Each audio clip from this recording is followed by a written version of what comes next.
Nick Diaz versus Robbie Lawler 2, the rematch takes place this weekend and it is 2021. This is the reality that we are in right now. Nick Diaz is making his long-awaited MMA return to the octagon. I can't wait for this moment. It's been so many years now, but we are finally here. And if all things go to plan, and I'm keeping my fingers crossed right now, and I hope you guys are too, we will see Nick Diaz make a walkout this weekend, get in the cage this weekend, have a fight with Robbie Lawler this weekend. This is the world we are in. I am very, very blessed to be here for this moment, and I hope it really does go ahead, because this is a great matchup. They've got some history. Of course, Nick Diaz beat Robbie Lawler the first time by KO. Robbie Lawler now is going to be looking for a bit of revenge. They've had two very different career paths since that first fight. Of course, Nick Diaz went on to fight for some really good moments in MMA history against Anderson Silva, against Carlos Condit, against George St. Pierre. He's had big matchups after that Robbie Lawler matchup, and Robbie Lawler's had big matchups as well. He's gone on to take the belt in the UFC. He's had a bunch of success himself, defended the belt multiple times, had a little bit of a rocky road recently, but listen, so has Nick Diaz. He hasn't been competing in the sport for about, I don't know how long it's been now, but let's have a look right now and really find this out. On paper, Nick Diaz has not been in the cage since January of 2015. That is over 6.5 years ago, and even that one was a no contest, so his last official bout was in March of 2013. There was even a gap of a layoff there as well before he came back against Anderson Silva. Either way, it's been a very long time since we've seen Nick Diaz in the cage, but I guess he's coming back now. The Diaz brothers, they keep surprising us. They come back whenever they want, and they steal the show every time. I'm glad that Nick Diaz is getting a big buzz from the crowd. I just really hope that he gets that moment at least, even if he does lose this weekend. I hope that we get the moment where Nick Diaz walks out, the walkout music starts, and the crowd goes absolutely crazy for Nick Diaz, because he deserves that moment, because it's the same situation as Tony Ferguson. Some people become stars way too late in their career. I feel like Tony Ferguson got shunned his entire career by the crowd, got booed by the crowd, and then people started to love him, and it was too late. He never got that moment in front of the crowd until his last outing against Beneil Dariush, where he got that massive eruption from the crowd, and it was amazing to see. Hopefully Nick Diaz gets that as well, because listen, people weren't really cheering him too much in the Anderson Silva fight, in the George St. Pierre fight, so I hope he gets that this weekend. But this is a great matchup. Let's talk about who I think is going to win and get straight down to it. I think Robbie Lawler's got this one in the bag, and it hurts me to say that. It really hurts me to say that. I really want Nick Diaz to win, guys. I understand what that opens up in the UFC if Nick Diaz is victorious this weekend. It opens up a Masvidal matchup. It opens up a bunch of different matchups in the top 15 of the welterweight division. I don't know, maybe if Carlos Condit was still around, then that is a sad situation. Condit just retired from the sport. But if Condit was still around, there could be like a Condit versus Diaz rematch that I would love to watch. I'm really interested to see what they would do with Nick Diaz if he does win this weekend, because it doesn't sound like he's coming back to retire.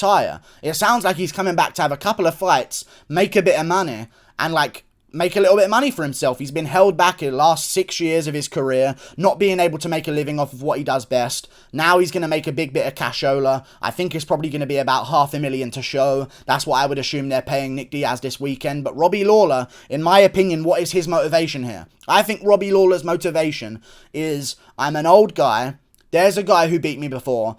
It's a huge name in a huge spot on a card that I wouldn't be in unless Nick Diaz's name was there, because let's face it, Robbie Lawler's lost a lot in a row, 4 in a row in his career, in his last 4 fights. Even the Ben Askren one's a little bit dodgy, I understand, but that's still officially a loss. 4 losses in a row for Robbie Lawler. He would not normally be in the feature fight of a pay-per-view card unless it was Nick Diaz's comeback bout. So in my opinion, Lawler is looking at this as a prime opportunity for a perfect retirement. The best retirement he's going to get, because he's not going to work his way back up to the belt and retire on top. That's just never going to happen in Robbie Lawler's career. However, I can see Robbie Lawler thinking to himself, right, redeem a loss to Nick Diaz, one of the most high-profile losses of my career, get that one back in a big position on a card, and retire perceivably on top for the last time with a big win, making a little bit of money for myself as well with a big win bonus after beating Nick Diaz. I think Robbie Lawler sees this as a great retirement opportunity, and I think he's going to come out all guns a-blazing in the first round. And listen, man, I'm a big fan of Nick Diaz. What has he been doing for the last 6 years? If you tell me that he has been sharpening his tools to be the best welterweight in the world, you're a liar. And I can't get over that fact. Maybe, style-wise, Nick Diaz has a good chance of beating Robbie Lawler.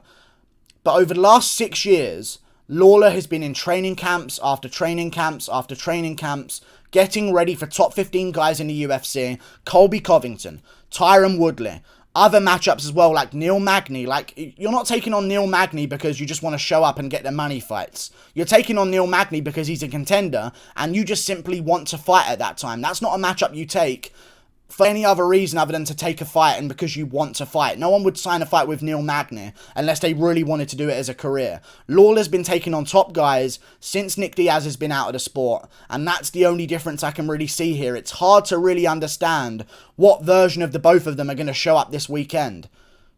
But it is easy to understand what they've done over the past 6 years. And I know for a fact Nick Diaz is not better than he was back then. Now, Lawler isn't either, I understand. But Nick Diaz has not even been training, it feels like sometimes. He's out on the strip, he's drinking. Every video you see of him, he's kind of drunk or under the influence of some kind of drug. I don't like this one for Nick Diaz. I think he's going to be a little bit unconditioned out there. And I think I'm going to see a first round KO for Robbie Lawler. And I pray that I'm wrong. I'm serious. Don't dislike this fucking video, Nick Diaz fans. I'm sorry. I really hope I'm wrong. But, like, I don't see any other outcome than Lawler just charging across the octagon and putting it on a guy who hasn't fought in 6 years and has been not training hard for the past 6 years. I know he's in shape because he does the triathlons. I understand, but he's been smoking. Lawler don't smoke. Lawler's not drunk. You don't see Lawler getting fucking lit and tipsy on the weekends, every fucking weekend, like you do with Nick Diaz while he's been out of the sport.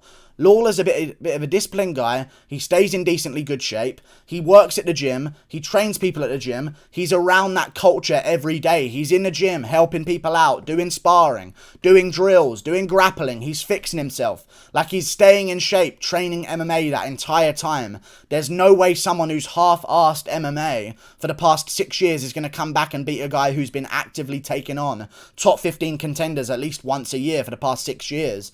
I think Lawler's got this one. I really do. And maybe, just maybe, Lawler does fucking nothing and lays against the fucking back of the cage and just lets Nick Diaz unload on him. And that would really annoy me if Lawler does that, okay? That would really annoy me. Because that would be like I would really not count that as a win for Nick Diaz. I swear to God, if Lawler goes out there and just stands with his back against the cage and doesn't do anything, the UFC really want Nick Diaz to win. Okay? They want to use Nick Diaz's name on a couple more pay-per-views, maybe even with a Jorge Masvidal. If he loses again, you can use Nick Diaz to rebound Masvidal's name and have a big fight on another feature fight of a pay-per-view card that's going to bring in way more hundreds of thousands of pay-per-view buys. I understand. However, if Lawler goes out there and just don't fucking do anything, I'm going to be furious at him. Because I'll smell a rigging from a mile away. I'm sorry to put that out there in the universe. But this should be a Lawler switched on, going crazy in the first round, going after Nick Diaz. And I just don't think that Diaz has been hit clean and hard in 4-ounce gloves in 6 years. And that's the truth. And he could get chinned here. And I think it's going to be a standing TKO for Robbie Lawler. And I pray with all that is holy that I'm wrong. I really pray that Nick Diaz somehow gets this one done. I don't see it happening. I really don't see it happening. I think Lawler's going to go out there, put it on him early, remind him why he maybe didn't want to come back so soon, and put it on him really badly, because Lawler's been in a cage. That's what we do know. We don't know what version of both of them are going to show up this weekend. What we do know is what we know on paper. Lawler's been in there against top 15 guys. In hindsight, he did as good against Neil Magny as Jeff Neal did, who's another top 10 guy in the welterweight division of the UFC. In hindsight, he went all 5 rounds with Colby Covington, which isn't a bad look nowadays, and I guess he got destroyed the entire time, but that's Colby Covington we're talking about, you know what I mean? That's Colby Covington.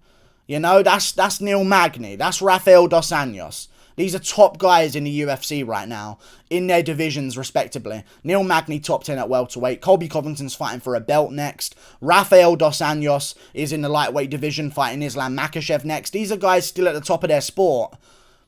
Lawler's been in there. He's been training to get in there with them. I think he's going to come back with a vengeance here. and really put Nick Diaz out quite badly, because Nick Diaz has been drinking, he's been smoking, he's not going to be as hardly conditioned in his bones as maybe he should be. And I'll tell you this as well, if I was Robbie Lawler and Robbie Lawler's coaching, and if he doesn't do this, him and his coaching are mentally retarded. I want to mention that right now. If I'm Robbie Lawler's coach, and I know Nick Diaz has been drinking and partying for the past 6 years, and he's getting back in the cage after 6 years off, I'm slamming calf kicks as soon as I fucking can in this matchup, and as many as I can as well. If I'm Robbie Lawler and his coaches, as soon as the fight's about to begin, I'm whispering in Robbie Lawler's ear while he's amping himself up, jumping back and forth, ready to go out there against Nick Diaz and get his revenge. I'm saying, hey Robbie, calm down, calm down. Give me 10 calf kicks in 1 minute. That's all I'll tell him. 10 calf kicks, 1 minute. Diaz won't be walking anymore. There's actually zero chance Diaz's shins are more conditioned than Lawler's right now.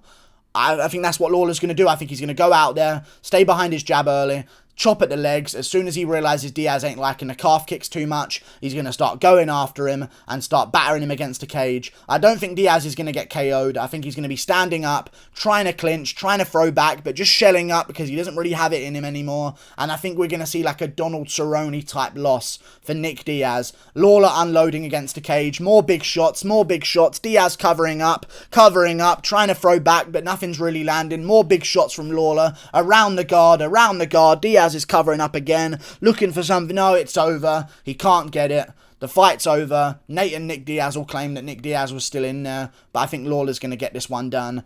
I really hope I'm wrong. There's not much to go off of here in terms of styles, is there really? I know in the first fight Nick Diaz beat him, but that's a completely different time. There's not much to go off of here. It's not like I can really break down, well, he does this thing really well, and he does this thing really well, because I don't think this fight's going to hit the ground in any way whatsoever. I don't think Nick Diaz is going to be taking down Robbie Lawler.